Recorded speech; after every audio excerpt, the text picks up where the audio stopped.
Hi everybody, I am Vikas Yadav. Welcome to my YouTube channel. आज मैं आपको एक आर्टिकल न्यूज़पेपर से लिया है जो आज से 100 साल 50 साल पहले इंग्लिश को कैसे लिखते थे लोग। तो आज उस वाली इंग्लिश को आप कैसे पढ़ोगे, क्या कठिनाइयाँ आती हैं, तो उसके बारे में यहाँ बताएंगे। ये आर्टिकल लिखा हुआ है 1972 में, जो इंडिया और पाकिस्तान के बीच में वॉर हो रही थी उस पर। तो ये कह रहा है, इसका टाइटल पैराग्राफ है plan for pleasant send off prisoners of war. अब देखो, ये प्रिजनर्स ऑफ वॉर क्या होती है? जो सिविलियंस, जो सोल्जर्स, जो वॉर के समय उनको कैद कर लिया जाता है। जैसे इंडिया और पाकिस्तान के बीच में वॉर हुआ है, तो वहाँ से कुछ इंडियन सोल्जर्स को पाकिस्तान में कैद कर लिया गया, कैद करके रखा गया है। और कुछ पाकिस्तान जो सोल्जर है पाकिस्तानी, उनको कहाँ रखा गया है? इंडिया में कैद करके। तो ये प्रिजनर्स ऑफ वॉर का मतलब है जो वॉर के समय, लड़ाई के समय उनको कैद किया गया था एक दूसरे कंट्री के द्वारा। अब प्लान है, योजना है फॉर के लिए, उन लोगों के लिए। अब ये बता रहा है कैसी योजना है वो। एक सुहानी, कैसी सुहावनी अलविदा कहने के लिए, गुड बाय कहने के लिए, फेयरवेल के लिए। और वो फेयरवेल किसके लिए? प्रिजनर्स ऑफ वॉर के लिए। अब देखो, ये सेंड ऑफ नाम का जो वर्ड है, इसका मतलब क्या होता है? सेंड माने भेजना, ऑफ माने दूर। जब आप किसी को दूर भेजोगे तो उसको बाय, अलविदा कहोगे। तो यहाँ पर ये सेंड ऑफ का मतलब ये है गुड बाय या फेयरवेल। तो ये योजना बनाई गई है जो प्रिजनर्स ऑफ वॉर थे उनके लिए, एक अच्छी जो सुखद अलविदा, गुड बाय कहने के लिए। चलो देखते हैं इसका, कंटिन्यू करते हैं। Despite the persisting deadlock over delineation, India and Pakistan are not denying themselves the luxury of peripheral courtesies for keeping the appearance of a mutual desire to avoid unpleasantness over marginal issues as far as possible। अब यहाँ से यहाँ तक देखते हैं। देखो क्या लिखा हुआ है ये। डेस्पाइट होता है के बावजूद। अब किस चीज़ के बावजूद? परसिस्टिंग, लगातार। डेडलॉक होता है गतिरोध। तो लगातार गतिरोध बने होने के बावजूद, अब ये गतिरोध कहाँ बना था? ये बना हुआ है, ओवर से लगा के बता रहा है। डिलिनेशन का मतलब होता है, डिलिनेशन एक बाउंड्री, जो लाइन होती है जो बॉर्डरों पर खींची जाती है। जैसे एक जो सीमा रेखा खींच देते हैं, उसको क्या कह देते हैं? डिलिनेशन। अब ये जो बाउंड्री, जो लाइन खींची गई है, वहाँ से जो गतिरोध बना हुआ है, उस चीज़ के बावजूद इंडिया और पाकिस्तान आर नॉट डिनाइंग, मना नहीं कर रहे हैं। डिनाई का मतलब होता है मना नहीं कर रहे हैं। दैम सेल्वेस, अपने आप को, खुद को। किससे? जो है लग्जरी है, जो आराम है, ऑफ का, फेरीफेरल कर्टेसी का। फेरीफेरल होता है आउटर या एक्सटर्नल, और ये कॉर्टेसी होता है शिष्टाचार। और एक और पेरीफेरल का मतलब होता है नॉट प्राइमरी, जो प्राइमरी नहीं हो, जिसकी प्राथमिकता ज़्यादा नहीं हो, सेकेंडरी हो। तो ये शिष्टाचार थोड़ा मोड़ा दिखा रही है किसके लिए? पेरीफेरल कॉर्टेसी का मतलब शिष्टाचार, काइंडनेस, जेनरोसिटी, रेवरेंस। तो थोड़ा मोड़ा जो शिष्टाचार जो दिखा रहे हैं एक्सटर्नल, या फिर जिसकी कोई ज़्यादा मतलब नॉट सेकेंडरी है, वो ज़्यादा महत्वपूर्ण नहीं है, तो वो मना नहीं कर रहे हैं, थोड़ा बड़ा शिष्टाचार दिखा रहे हैं। किसके लिए? कीपिंग द एपियरेंस, बनाए रखने में अपनी जो दिखावा, एपियरेंस। किसके लिए? एक जो म्यूचुअल आपसी जो इच्छा है टालने की, अवॉइड करने की, कड़वाहट को, अनप्लीजेंटनेस होती है कड़वाहट। जो है कड़वाहट कहाँ पर? ओवर से। मार्जिनल होता है छोटी मोटी जो मुद्दे हैं, छोटी मोटी जो बातें हैं, जहाँ तक पॉसिबल है वहाँ तक। अब यही कह रहा है जहाँ तक संभव है वहाँ तक वो अपनी जो छोटी मोटी बातें हैं उनको क्या कर रहे हैं? अवॉइड करने की, उनकी जो आपसी जो इच्छा है, अब उस चीज़ से वो मना नहीं कर रहे हैं। उसके लिए शिष्टाचार दिखा रहा है पाकिस्तान और इंडिया भी। वैसे तो इनके आज भी झगड़े बॉर्डर पर चलते रहते हैं, ठीक है। अब देखो यहाँ पर मैंने यहाँ पर सेंटेंस में सब्जेक्ट और वर्ब को मार्क किया हुआ है। यहाँ पर जो आपके रेड कलर दिख रहा है वो आपका सब्जेक्ट है, इंडिया और पाकिस्तान यहाँ पर सब्जेक्ट है। आर नॉट डिनाइंग ये क्या है, आपकी वर्ब है। ठीक है। परसिस्टिंग लगातार होता है, डेडलॉक गतिरोध होता है, स्टेलमेट ग्रेडलॉक, और आपका एक और होता है एम पास, जिससे चीज़ें पास नहीं हो सके उसको कहते हैं डेडलॉक। और ये आपका डिलिनेशन क्या होता है, डिटर्मिनेशन ऑफ बाउंड्री, किसी भी सीमा की सीमा रेखा तय करना, डिलिमिटेशन। और देखो यहाँ पर कोई वर्ड है ऐसा, डिनाइंग मना करना होता है, पेरीफेरल होता है, आउटर एक्सटर्नल, और एक मतलब होता है इसका जो नॉट प्राइमरी सेकेंडरी जिसका होता है, या ट्रिवियल तुच्छ, अनप्लीजेंटनेस कड़वाहट होती है। अब देखो यहाँ से करते हैं, द इम्पेंडिंग एक्सचेंज एट बागा on Friday of the prisoners of war taken by either on the western front during the last conflict is being planned with all the trappings of a convivial social occasion। अब देखो यहाँ से यहाँ तक ये बता रहा है, क्या बता रहा है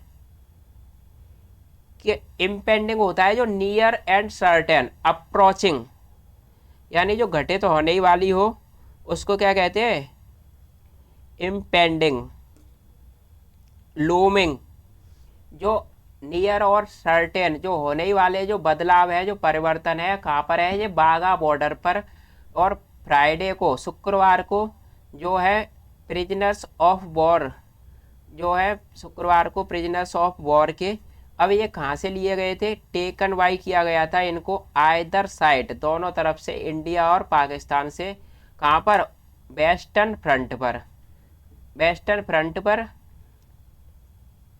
टूरिंग के दौरान, जो लास्ट जो पिछली जो कॉन्फ्लिक्ट जो संघर्ष हुआ था, जो झगड़ा हुआ था, उसके दौरान इंडिया और पाकिस्तान यानी दोनों साइडों ने क्या कर लिया था, जो कैदियों को, जो कुछ सिविलियंस जो नागरिक थे उनको कैद किया गया था, उसमें कुछ बागा बॉर्डर पे ये क्या है, कुछ बदलाव जो है उनको इज बीइंग प्लान किया जा रहा है। प्लान्ड, इज बीइंग प्लान्ड, यहाँ पर ये क्या है, पैसिव वॉइस है। ये प्लान किया जा रहा है किसके साथ में, पूरे ऑल ट्रैपिंग्स। ट्रैपिंग्स का मतलब होता है देखो पूरी तरह से, जैसे आप अपने घर को डेकोरेट करते हो, उसमें झूमर वूमर लगा के पूरी तरह से हर चीज़ लगाते हो उसमें, तो यहाँ पर भी ये पूरी तरह से हर दायरे को समेटते हुए, और वो दायरा किसका है, ऑफ का एक कन्वाइवल सोशल ओकेशन, यानी जो सामाजिक जो अवसर हैं उनके चीरफुल और जॉय में। अब देखो ये कन माने साथ, साथ होता है, कन का मतलब, बाइबल का मतलब होता है लाइफ या एंजॉय, तो कन्वाइवल का मतलब क्या हो गया कि साथ साथ, यानी सभी लोगों को शामिल करते हुए एक चीरफुल होता है, और या फिर जोवियल आनंद के साथ, यानी सामाजिक ओकेशनों पर, यानी इसकी पूरी तैयारी है। इससे ये बदलाव जो है इनको प्लान किया जा रहा है।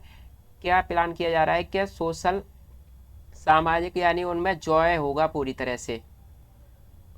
ठीक है। यहाँ पर देखो ये आपका जो एक्सचेंज है इसकी वर्ब है इज बीइंग प्लान्ड। और देखो यहाँ पर ये ट्रैपिंग नाम का जो वर्ड है आपको ये दिख रहा है, इसका मतलब क्या होता है, एसेसरीज, ऑर्नामेंट्स, अडॉर्नमेंट या डेकोरेशन। किसी चीज़ को आप पूरी तरह से सजाते हो, एसेसरीज होती है उसके लिए, कुछ ऑर्नामेंट्स होते हैं, उसको क्या कहते हैं, ट्रैपिंग। और यहाँ पर देखो आइदर साइड, आइदर साइड का मतलब क्या है, आइदर साइड मतलब दोनों पक्षों से जो सोल्जर्स को लिया गया था। ठीक है। कन्वाइवल का मतलब पता है आपको, चीरफुल, जोवियल। अब यहाँ से the Indian army propose to civilian, propose to entertain the 540 Pakistani prisoners who include 51 civilians to a lavish dinner at the previous night on the eve of their repatriation। अब ये कह रहा है जो इंडियन आर्मी, जो भारतीय सेना का जो प्रस्ताव है, प्रस्ताव क्या प्रस्ताव करते हैं, किसके लिए, एंटरटेन, मनोरंजन के लिए। वो मनोरंजन क्या है, 540 पाकिस्तानी कैदियों का। और उनमें कौन से लोग शामिल हैं? 540 पाकिस्तानी जो कैदी है उनमें 51 सिविलियंस नागरिक शामिल कर, और जिसमें कितने नागरिक हैं? 51 तो सिविलियंस नागरिक शामिल हैं। अब उनके लिए क्या बता रहा है? टू अ लेविस, लेविस होता है जो लग्जूरियस, बहुत अच्छा जो डिनर है। और ये डिनर, ये दावत है, बहुत अच्छी दावत कहो या फिर इसको बहुत मतलब उनको सम्मान के साथ कुछ दावत खिला पिला के क्या है विदा किया जा रहा है। तो एक डिनर है। कब है ये डिनर? पिछली रात। और कौन सी पिछली रात की? शाम। ऑन द ईव का, ईव का मतलब होता है शाम। और वो शाम कौन सी होगी? उनके घर वापसी की या उनके देश में जाने की। रिपेट्रिएशन का मतलब होता है, जैसे एक्सपेट्रिएट होता है, एक्स मतलब बाहर, और री मतलब फिर से अपने देश में आना। पेट्रिएट क्या होता है? देशभक्त। तो ऐसे ही वहाँ से ये वर्ड बना है रिपेट्रिएशन, जिसका मतलब होता है किसी की वापसी होती है अपने नेटिव लैंड में, अपने देश में। The return of someone to his native land. तो ये कह रहा है कि उनकी जो वापसी है अपने देश में, उसकी शाम की रात क्या है, उनको उसकी शाम की रात से पहले प्रीवियस नाइट को उनको क्या है, एक बहुत ही अच्छी क्या है दावत दी जाएगी। ऐसा कुछ इंडियन आर्मी का ये प्रस्ताव आया है। अब यहाँ पर ये इंडियन आर्मी है, इसकी वर्ब क्या है? ये प्रपोज। और यहाँ पर क्या है? ये हो, जिसकी वर्ब क्या है? इंक्लूड। अब ये कह रहा है द वड़ा खाना in military terminology will be followed by a quali program of Urdu recitations, reviving nostalgic memories of happier days in the past। अब ये क्या बता रहा है? ये देखो, ये बड़ा खाना नाम का जो वर्ड है, इसको जो दावत को है ना, इन मिलिट्री की जो भाषा में टर्मिनोलॉजी होती है, लैंग्वेज, जो मिलिट्री की भाषा में इसको क्या बोला जाता है? डिनर को बड़ा खाना। अब ये बड़ा खाना बिल भी फॉलोअप्ड किया, इसको फॉलो किया जाएगा, ये पीछे पीछे आएगा किसके? एक क्वाली प्रोग्राम के द्वारा। एक क्वाली का प्रोग्राम होगा, और वो कौन सा प्रोग्राम होगा? जिसमें उर्दू की कविताएं, रेस्टिटेशन होती है पोइट्री, कविताएं, कविताएं और कहानियाँ क्या होंगी? सुनाई जाएंगी। और ये किस लिए सुनाई जाएंगी? जिंदा करने के लिए। रिवाइविंग होती है किसी चीज़ को अस्तित्व में लाने के लिए, और वो नॉस्टैल्जिक होती है जो आपकी पुरानी यादें होती है पास्ट से जुड़ी हुई। तो जिंदा करने के लिए जो पुरानी याद है, मेमोरीज है, अतीत की जो याद है, और वो कौन सी वाली याद? जो हैप्पियर डेज वाली, जो खुशी वाले दिन की, जो हमारे पास्ट में खुशी वाले दिन हैं, उनको जिंदा करने के लिए एक जो बड़ा खाना है ये दावत दी जाएगी। और क्या है? उर्दू की कुछ कहानियाँ, कव्वालियाँ वहाँ पर सुनाई जाएंगी। यहाँ पर ये बड़ा खाना, इसकी वर्ब क्या है? Will be followed. ये यहाँ पर दावत दी जाएगी, इसके पीछे पीछे ये क्या है? प्रोग्राम रखा है, तो फॉलोव्ड बाई या क्वाली प्रोग्राम। ठीक है। अब before they are finally freed on Friday morning at the Wagah check post. Before, अब ये बता रहा है पहले, किससे पहले? उनको फ्री करने से पहले, फाइनली आखिरकार उनको फ्राइडे की मॉर्निंग को जो है बागा चेक पोस्ट। बागा चेक पोस्ट कहाँ है? जो अमृतसर के पास में है, जिसको क्या क्या क्या, क्या कहते हैं आज? अटारी बॉर्डर। तो वहाँ पर इस बागा बॉर्डर को शुक्रवार की जो सुबह मॉर्निंग में उनको फाइनली क्या है? फ्री किया जा रहा है। और प्रत्येक Pakistani prisoner, each Pakistani prisoner will be given a packet of tea, a very scarce commodity these days in Pakistan, as a present for his family from the Indian people. अब इनको शुक्रवार को फ्री होने से पहले उनको क्या किया जा रहा है कि प्रत्येक पाकिस्तानी जो कैदी है, प्रिजनर्स है, उसको दिया जाएगा एक पैकेट चाय का। अब ये एक पैकेट चाय का क्यों दिया जाएगा? क्योंकि एक कमी है, स्केयर क्या होती है, इनसफिशियंट या इनएडक्वेट। एक कमोडिटी की ये वाली जो चाय की कम स्कार्सिटी चल रही है अभी पाकिस्तान में, उस समय क्या था, चाय की कमी थी। तो उन्होंने कहा कि पाकिस्तानी जितने भी सोल्जर हैं उनको क्या किया जाए, एक चाय की पैकेट के साथ उनको विदा किया जाए, क्योंकि उस समय जो पाकिस्तान में इस चीज़ की क्या थी, कमी थी।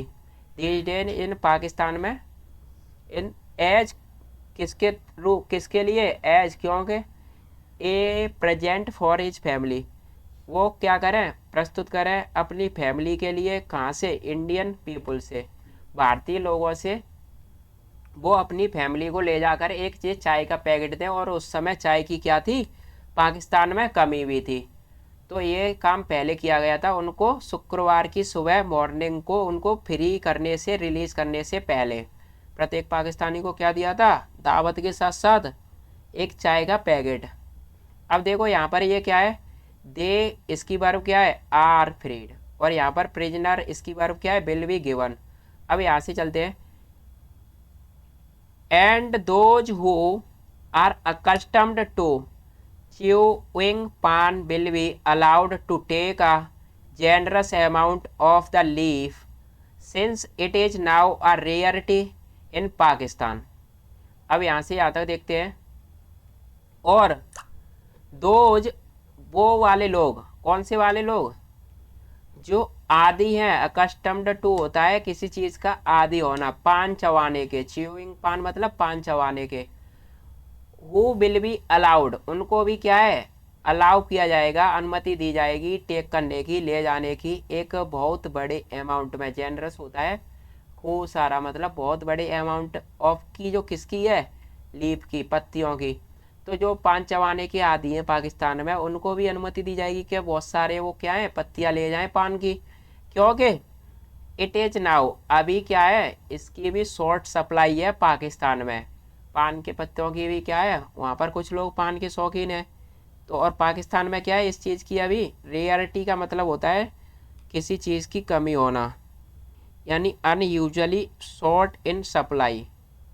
ठीक है, अब यहाँ पर देखो, दोज की वर्ब क्या थी, आर अकस्टम्ड टू, हु की वर्ब क्या थी, विल बी। अब देखो ये बता रहा है, the Pakistan army is not lagging behind in making similar agreement for giving an equally pleasant send off to the 617 Indian prisoners। अब देखो ये बता रहा है कि जो पाकिस्तानी आर्मी है वो लैग बिहाइंड करने का मतलब होता है fall behind, is not lagging behind, जो पीछे नहीं रह रही है। अब पाकिस्तानी भी आर्मी पीछे नहीं रह रही है, क्या करने में, बनाने में कुछ इसी तरह का बंदोबस्त, कुछ इसी तरह का अरेंजमेंट, कुछ व्यवस्था इसी तरह की जैसे इंडियन आर्मी ने बनाई थी उसी तरह की, किसके लिए, देने के लिए, एक इक्वली बराबरी का सुहावना, गुड बाय, अलविदा कहने के लिए। और अलविदा किसको कहेंगे, जो 617 इंडियन प्रिजनर्स हैं, जो भारतीय कैदी हैं उनको। तो पहले इंडियन आर्मी ने किया, उसके बाद में पाकिस्तानी आर्मी भी पीछे नहीं रह रही है, कुछ इसी तरह का बंदोबस्त करने के लिए वो भी क्या है, उनको भी इसी तरह से गुड बाय बोलेगी जो इंडियन प्रिजनर्स हैं उनके लिए। देखो आज से 1972 में कैसे होता था। अब इससे अब ये बता रहा है यहाँ पर, हु इंक्लूड, जो 617 जो इंडियन कैदी थे उसमें कौन कौन शामिल था, who include 10 IAF Indian Air Force officers, 89 BSF personnel for Jammu and Kashmir militia men and 17 civilians। जो शामिल करता है 10 एयरफोर्स के ऑफिसर्स को, अफसरों को, 10 BSF के जवान, 4 कौन लोग थे, जो जम्मू और कश्मीर के मिलिशिया का वर्ड का मतलब होता है आतंकवादी, और 17 सिविलियंस जो नागरिक थे, इसमें वो लोग शामिल थे। तो कुछ लोग यहाँ पर जब इंडियनों ने कैद कर रखा था पाकिस्तानियों को, ऐसे ही पाकिस्तानियों ने क्या कर रखा था, इंडियन को कैद। तो पाकिस्तानी लोगों ने उनको गुड बाय बोला और उनको एक गुड बाय बोलने से पहले, उनको विदा करने से पहले दावत दी थी एक। और इसके जैसा ही क्या है, फिर कुछ पाकिस्तानी लोगों ने ऐसा ही बंदोबस्त किया, जो इंडियन प्रिजनर्स थे उनको भी उन्होंने एक गुड बाय बोला। कैसा goodbye? Pleasant goodbye, जो इक्वली बराबर था इंडियन के जैसा ही। अब ये बता रहा है, after haranguing them for nearly an hour before Pakistan's peaceful professions। अब ये हरेंग नाम का वर्ड होता है कोई स्पीच या कोई भाषण। अब कौन देगा कोई स्पीच या भाषण? या तो जैसे आपका टीचर आपसे बोले, या फिर आपका बॉस क्या है, आपसे कोई भाषण दे रहा है। क्यों है इसका रीजन? ये क्या है कि हरेंग वर्ड ये यूज किया जाता है, ये फोर्सफुली आप किसी का भाषण सुन रहे हो। क्यों सुन रहे हो? क्योंकि वो आपका बॉस है, मैं क्या हूँ, आपका टीचर हूँ, तो आपको क्या है, सुनना ही पड़ेगा। तो ऐसे भाषण को, ऐसे स्पीच को क्या कहते हैं? हरेंग। तो स्पीच या फिर एड्रेसिंग के बाद में, संबोधित करने के बाद में, देम उनको लगभग 1 घंटे पहले जो पाकिस्तान के जो पीसफुल प्रोफेशंस, पीसफुल का देखो मतलब क्या होता है, एक तो होता है व्यवसाय, एक होता है कोई क्लेम करना किसी का, या फिर वो, तो ऐसा ही कुछ उनका शांतिपूर्वक सा जो व्यवसाय था, जो कुछ उनकी जो प्रस्ताव था, उसके 1 घंटे पहले ऐसा बोलने के, ऐसा एड्रेसिंग करने के बाद में, mister Bhutto told the perplexed Indian prisoners of wars in Layalpur on Monday that from then on they were Pakistan's honored guest, pending the completion of arrangements for their return to India as free men। अब ये mister Bhutto ने बताया, क्या बताया, कि जो perplexed होता है, पजल्ड, बिविल्डर, कंफ्यूज्ड, जो भारतीय थे प्रिजनर्स ऑफ वॉर के लयालपुर में, उन्होंने मंडे को क्या बताया भुट्टो साहब ने, कि दैट फ्रॉम देन होता है तब से, दे वर पाकिस्तान ऑनर्ड गेस्ट, तब से ही वे क्या हैं, वे थे पाकिस्तान के ऑनर्ड होता है डिग्निफाइड स्टीम्ड गेस्ट, मेहमान। कैसे? जिन्हें सम्मान के साथ पूरा एक तरह से, जिसको आप क्या कहते हो, डिग्निफाइड, मतलब पूरी तरह से जो सम्मान उनको मिला हुआ होता है, पूरी तरह से जो सम्मान दिया जाता है। तो तब से ही वो क्या थे, ऑनर्ड गेस्ट थे, सम्माननीय मेहमान थे पाकिस्तान के। और ये कब तक?